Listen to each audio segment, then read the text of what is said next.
ஓம் சாய்ராம். ஓம் சாய்ராம். ஓம் சாய்ராம். அத்தியாயம் 4. ஷீரடி சாய்பாபாவின் முதல் விஜயம், ஞானிகளின் வருகை. ஷீரடி ஒரு புண்ணிய தீர்த்தம். சாய்பாபாவின் தோற்றம், கௌலி புவாவின் கருத்து, விட்டலின் பிரசன்னம், ஷீர் சாகரின் கதை, பிரகாயகில் தாஸ்கனுவின் குளியல், சாய்பாபாவின் அயோனி ஜென்மமும் அவரின் முதல் ஷீரடி விஜயமும், 3 சத்திரங்கள். ஓம் சாய்ராம். முந்தைய அத்தியாயத்தில் சாய் சச் சரிதத்தை எழுத தூண்டிய சூழ்நிலைகளை விவரித்தேன். இப்போது ஷீரடிக்கு சாய்பாபாவின் முதல் விஜயம் பற்றி கூறுகிறேன். ஞானிகளின் வருகை. கீதையில் கண்ணபிரான் கூறுகிறார், அத்தியாயம் 4 7, 8, தர்மம் அழிந்து அதர்மம் தலையெடுக்கும் போதெல்லாம் என்னை நானே அவதரித்துக் கொள்கிறேன். நல்லோரை காத்து தீயோரை அழிக்க யுகந்தோறும் அவதரிக்கின்றேன். இதுவே பகவானின் அவதார நோக்கம். பகவானின் சார்பாக ரிஷிகளும் ஞானிகளும் இப்பூவுலகில் தக்க தருணத்தில் தோன்றி அவதார நோக்கம் நிறைவேறும் முகமாக தமக்கே உரிதான முறையில் உதவி செய்கிறார்கள். உதாரணமாக, இருமுறை பிறப்பவர், அதாவது பிராமணர்கள், க்ஷத்திரியர்கள், வைஷ்யர்கள் தங்கள் கடமைகளை புறக்கணிக்கும் போது மேற்குலத்தவரின் உரிமைகளை தவறான முறையில் பறிக்க சூத்திரர்கள் முயலும் போதும், ஆன்மஞான போதகர்கள் மதிக்கப்படாமல் அவமதிக்கப்படும் போதும், தன்னைத்தான் மெத்த படித்தவன் என்று எண்ணும் போதும், தடுக்கப்பட்ட ஆகாராதிகளை போதை தரும் குடிப்பொருளையும் ஜனங்கள் உட்கொள்ளும் பொழுதும், மதமென்னும் போர்வையினுள் மக்கள் தகாத காரியங்களை செய்யும் போதும், பல்வேறு இனத்து மக்கள் தங்களுக்குள் சண்டையிட்டுக் கொள்ளும் போதும், மறையவர் சந்யா வதனம் மற்றும் தங்கள் மத பழக்க வழக்கங்களை செய்ய தவறும் போதும், யோகிகள் தியானத்தை புறக்கணிக்கும் போதும், மனைவி மக்கள் செல்வமே தங்கள் கருத்துக்குரிய ஒன்றே ஒன்று என்று மக்கள் கருத தலைப்பட்டு முக்தி என்னும் உண்மை நெறியினின்றி வழி தவறி போகும் பொழுதும் ஞானிகள் தோன்றவே செய்கிறார்கள். தங்கள் மொழி, செயல், வழிகளால் காரியங்களை நெறிப்படுத்துகிறார்கள். அவர்கள் கலங்கரை விளக்கையொப்ப சேவை செய்து நமக்கு மெய்நறியை காண்பிக்கிறார்கள். இவ்வாறாக பல ஞானிகள் நிவ்ருத்தி, ஞானதேவ், முக்தாபாய், நாமதேவ், கோரா, கோனாயி, ஏகநாத், துக்காரம், நரஹரி, நர்சிபாயி, சஜன் கசாயி, ஸ்வதா, ராமதாஸ் மற்றும் பலர் பற்பல காலங்களில் மக்களுக்கு மெய்நறியை காண்பிக்க தோன்றவே செய்தனர். இவ்வகையில் இறுதியாக ஷீரடி சாய்பாபாவும் விஜயம் செய்தார். ஷீரடி ஒரு புண்ணிய தீர்த்தம். அகமத் நகர ஜில்லாவில் உள்ள கோதாவரி ஆற்றங்கரை மிகவும் அதிர்ஷ்டம் படைத்ததாகும். ஏனெனில் அநேக ஞானிகளை இன்று புரிந்ததும் அடைக்கலம் கொடுத்தும் இருக்கிறது. அவர்களுள் முக்கியமானவர் ஞானசேவர். ஷீரடியும் அகமத் நகர ஜில்லாவில் உள்ள கோபர் காங் தாலுக்காவில் தான் இருக்கிறது. கோபார் காங்கில் உள்ள கோதாவரி ஆற்றை கடந்தவுடன் நீங்கள் ஷீரடிக்குள்ளே வழியை அடைகிறீர்கள். 9 மைல்கள் சென்றதும் நிம்காங் அடைகிறீர்கள். இவ்விடத்தினின்று ஷீரடி தெரிகிறது. கிருஷ்ணா ஆற்றங்கரையில் உள்ள கங்காபூர், நரசிம்ஹவாடி, ஔதும்பூர் போன்ற மற்ற புனித ஸ்ரேத்திரங்களைப் போன்று ஷீரடியும் அறிமுகமானதும் புகழ் பெற்றதும் ஆகும்.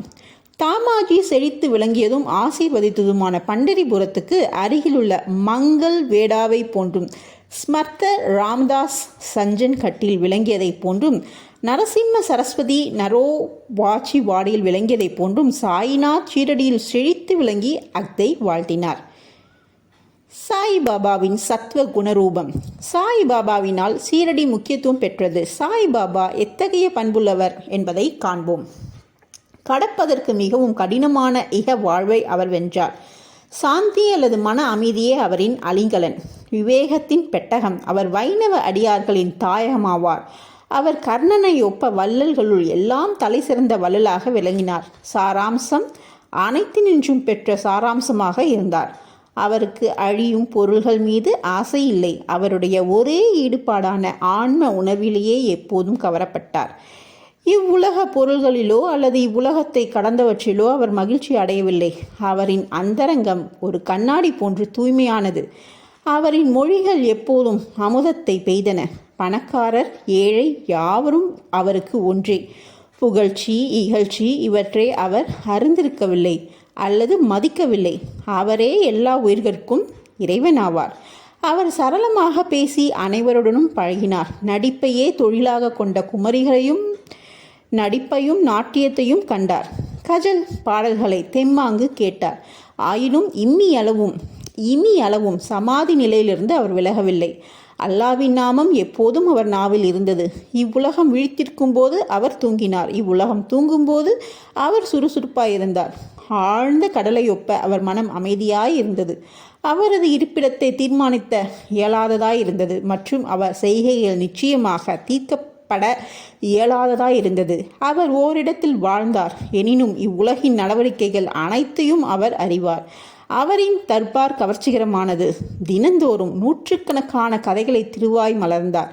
ஆனாலும் மௌன விரதத்திலிருந்து இனி அளவும் பிறழவில்லை. மசூதியில் உள்ள சுவரின் மீது அவர் எப்போதும் சாய்ந்து கொண்டிருந்தார். அல்லது காலை, மதியம், மாலை இவற்றில் லேண்டி, தோட்டம், சாவடி, சயன அறை இவற்றை நோக்கி நடந்து கொண்டிருந்தார். ஆயினும் எப்போதும் ஆன்ம உணர்வில் கருத்துள்ளவராகவே இருப்பார். சித்தராயினும் சாதகரை போன்று நடித்தார். அவர் எளிமையாகவும் தாழ்வாகவும் அகங்காரமற்றும் இருந்து எல்லோரையும் மகிழ்வித்தார். இவரே சாயிபாபா. ஷீரடி மண் சாய்பாபாவின் திருவடிகளால் மிதிப்பட்டதால் அசாதாரண முக்கியத்துவம் பெற்றது. ஆலந்தியை ஞானச்சுவேச்சரும் பைடானை ஏகநாதரும் உயர்த்தியதை ஒப்ப ஷீரடியை சாயி உயர்த்தினார். ஷீரடியின் புல்லின் அரும்புகளும் கற்களும் ஆசீர்வதிக்கப்பட்டவைகள். ஏனெனில் அவைகள் எளிதாக சாயின் திருவடிகளை முத்தமிட முடியும். திருவடி தோழிகளை தமது தலையில் ஏற்றுக்கொள்ள முடியும். நமது அடியவர்களுக்கு ஷீரடி மற்றும் ஒரு பண்டரிபுரம், ஜெகநாதம், துவாரகை, காசி, ராமேஸ்வரம், பத்ரி, கேதாரம், நாசிக், திரேகம்பேஸ்வரம், உஜ்ஜயினி, மகாகாளீஸ்வரர் அல்லது மகாபலீஸ்வர கோகர்ணம் போன்ற ஆகியது. ஷீரடியில் சாய்பாபாவின் தொடர்பு கொள்வதே நமது வேதமும் தந்திரமும். அஃது உலக உணர்வை தனித்து தன் உணர்வை எளிதில் வழங்குகிறது. சாய்பாபாவின் தரிசனமே நமது யோகா சாதனம். அவருடன் பேசுவது நமது பாவங்களை கழித்துற செய்யும். அவரின் திருவடிகளுக்கு நறுமண எண்ணெய் தேய்ப்பதே நமது திருவேணி பிரயாகை நீராடல். அவரின் திருவடி சீர்த்தத்தை அருந்துவதால் நமது ஆசைகள் அற்றுவிடும். அவரின் ஆணையே வேதம். அவர் நீற்றுச் சாம்பலையும் பிரசாதத்தையும் உன்னாலே எல்லாவற்றையும் தூய்மையாக்கும். நமக்கு ஆறுதல் அளித்த அவரே நமது கிருஷ்ணர், ராமர். அவரே நமது பரபிரம்மம், பரிபூர்ணத்துவம். அவர் தாமே மாறுபட்ட இருவினைகளுக்கு அப்பாற்பட்டவராய் தாழ்த்தப்படாமலும் உயர்த்தப்படாமலும் இருந்தார். அவர் எப்போதும் ஆன்மத்தில் சத் சித்து ஆனந்தமாக கவரப்பட்டார். அவரின் இருப்பிடம் ஷீரடி ஆனாலும் அவரின் செயல் இலக்குகள் பறந்து பஞ்சாப், கல்கட்டா, வட இந்தியா, குஜராத், தக்காணம், கன்னடம் ஆகியவற்றிலும் விரிந்திருந்தது.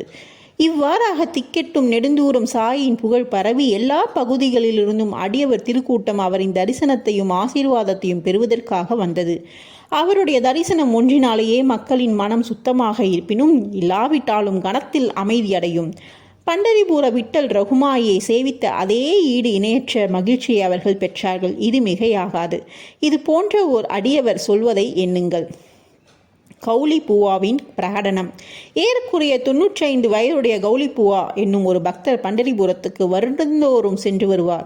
அவர் பண்டரிபுரத்தில் 8 மாதங்கள் தங்கினார். கங்கைக்கரையில் ஜூலை முதல் நவம்பர் வரை, ஆஷாட மாதத்திலிருந்து கார்த்திகை வரை 4 மாதங்கள் தங்கினார். மூட்டைகளை சுமப்பதற்காக ஒரு கழுதையை தன்னுடனும் ஒரு சீடனை துணைவனாகவும் வைத்திருந்தார். ஒவ்வொரு ஆண்டுக்கும் தனது பண்டரிபுர விஜயத்தை செய்துவிட்டு ஷீரடிக்கு தான் மிகவும் அன்பு செலுத்திய சாய்பாபாவை பார்க்க வருவார். அவர் பாபாவை உற்று நோக்கி இவ்வாறாக கூறுவது வழக்கம். இவரே ஏழைகளிடத்தும் தீயவர்களிடத்தும் கருணை காட்டும் கடவுளான பண்டரிநாத விட்டலின் அவதாரம் ஆவார்.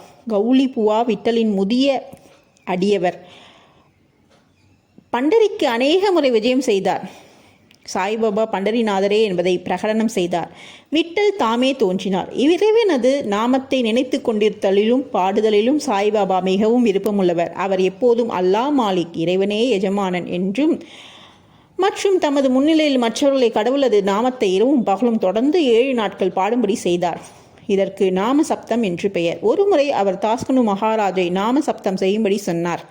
7வது நாளின் முடிவில் விட்டல் பிரசனமாவதற்கு உறுதியளித்ததால் தான் அதை செய்வதாக அவர் கூறினார். அதற்கு பாபா தமது நெஞ்சின் மேல் கையை வைத்து நிச்சயம் விட்டல் பிரசன்னமாவார் என்று உறுதியளித்து, ஆனால் அந்த பக்தன் ஊக்கமுடையவனாகவும் பக்தியுடனாகவும் இருக்க வேண்டும் என்று கூறினார்.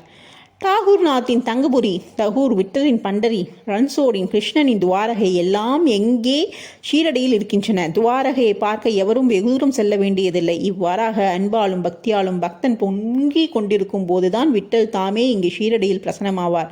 சப்தமம் பூர்த்தியானதும் விட்டல் கீழ்கண்ட விதமாக பிரசன்னமாகவே செய்தார். வழக்கம் போல் குளித்து முடித்த பின் காகா சாஹிப் தீஷித் தியானத்தில் அமர்ந்திருந்தார். அவர் ஒரு காட்சியில் விட்டலை கண்டார்.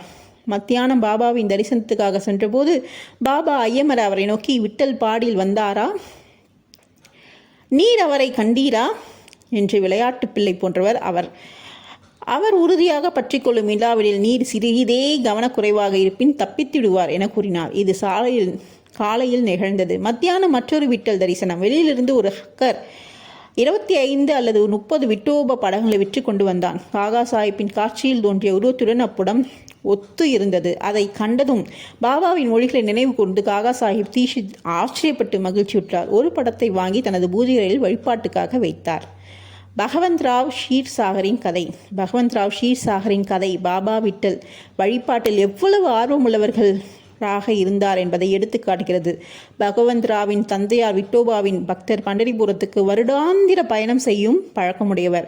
தமது வீட்டிலும் விட்டோபாவின் உருவம் வைத்து அவர் வழிபட்டார். அவர் இறந்த பின் அவரது மகன் வருடாந்திர பயணம், வழிபாடு, சிரார்த்தம் முதலியவை அனைத்தையும் நிறுத்திவிட்டார். பகவந்த்ராவ் சீரடிக்கு வந்தபோது பாபா அவரது தந்தையை நினைவு கூறியதாவது, அவரது தந்தை தனது சிநேகிதன், எனவே நான் அவரை இங்கு இழுத்தேன். அவர் நைவேத்தியம் படைக்கவே இல்லை. ஆதலால் அவர் விட்டலையும் என்னையும் பட்டினி போட்டார். எனவே அவரை நான் இங்கு கொண்டாந்தேன். அவருடன் வாதாடி வழிபாடு செய்ய வைப்பேன்.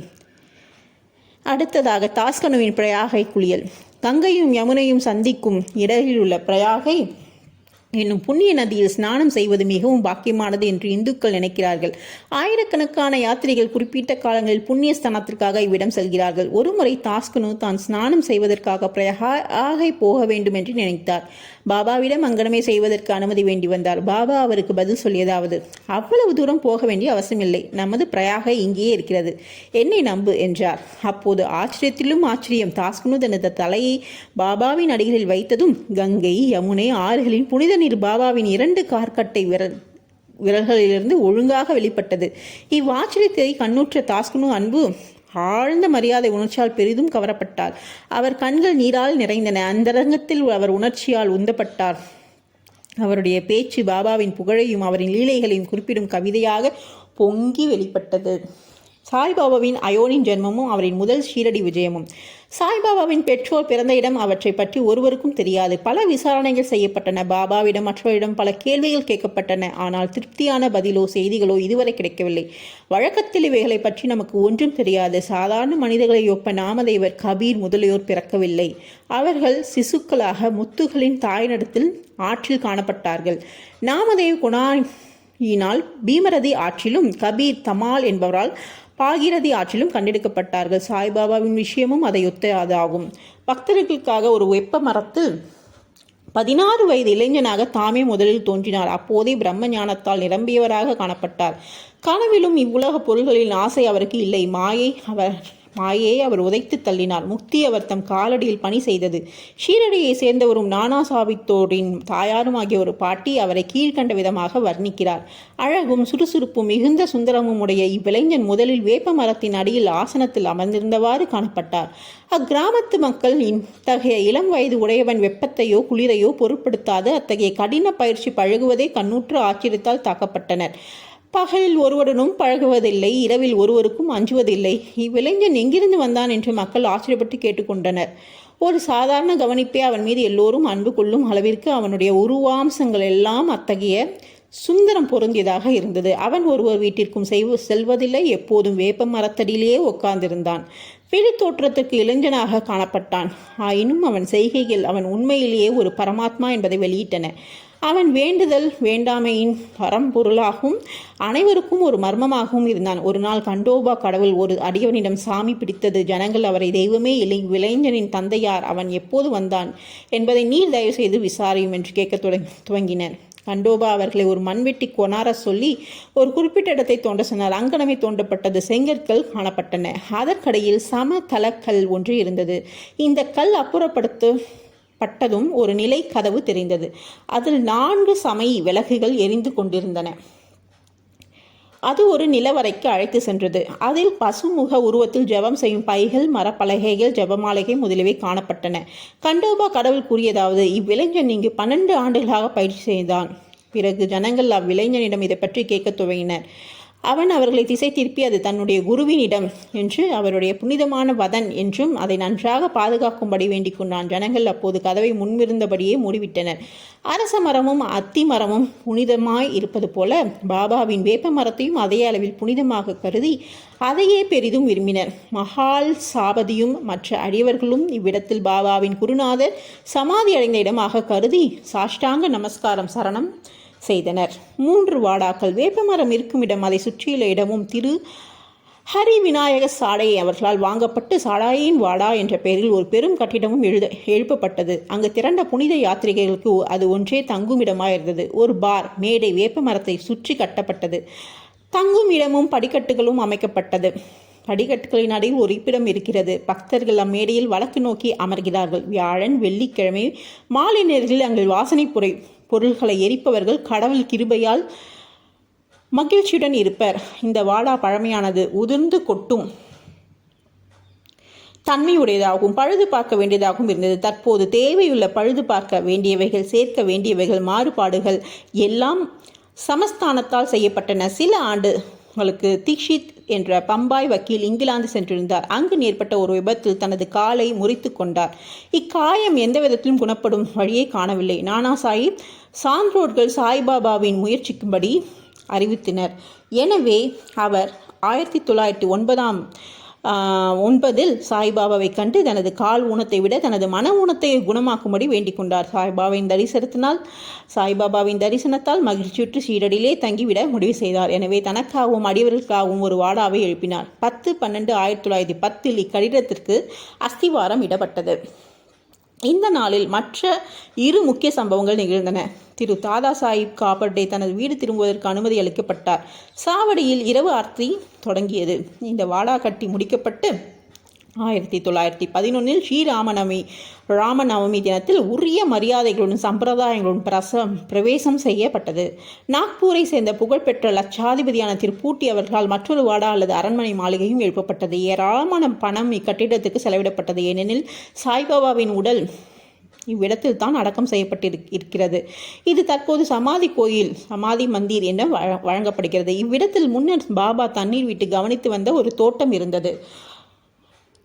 முன்னர் ஒன்றுமே இல்லாத இடத்தில் 3 வாதாக்கள் எழும்பின. இவை எல்லாவற்றிற்கும் ஆரம்ப காலத்தில் அனைவருக்கும் வாடாவே நிரம்ப பயன்பட்டது. வாமன் தாத்தியாவின் உதவியுடன் சாய்பாபா கவனித்த தோட்டத்தின் கதை. சாய்பாபா ஷீரடியில் தற்காலிகமாக இல்லாதிருந்து சாந்த் பாடலின் கல்யாண ஊர்வலத்துடன் மீண்டும் வருகை. தேவிதாஸ், ஜானகிதாஸ், கங்காகி இவர்களின் பழக்கம், மொஹித்தின் தரம் போலியுடன் பாபாவின் மல்யுத்த போட்டிக்கு மசூதியில் இருப்பிடம், திரு டேங்க்லே மற்ற அடியவர்களின் அன்பு மற்ற விஷயங்களை அடுத்த அத்தியாயத்தில் விளக்கப்படும். ஓம் சாய்ராம், ஓம் சாய்ராம், ஓம் சாய்ராம். ஸ்ரீ சாயியை பணிக. அனைவருக்கும் சாந்தி நிலவட்டும். அடுத்த அத்தியாயத்தில் சந்திப்போம். நன்றி.